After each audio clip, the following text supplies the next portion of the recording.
Hello and welcome to the channel, or if you're new here, glad to have you.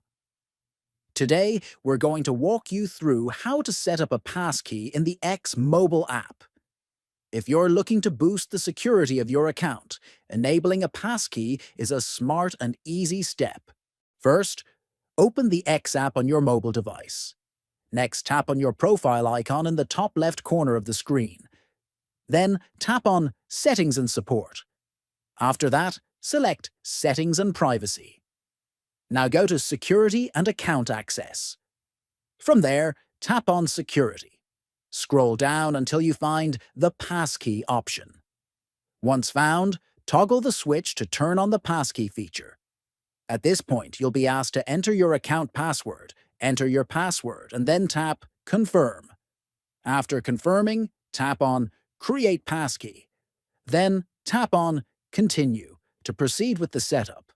Now follow the instructions to enter your screen lock method. Finally, tap Done to complete the process. And that's it. You've successfully enabled a passkey on your X mobile app. Make sure to subscribe for more helpful tech tutorials and stay safe online. Thanks for watching.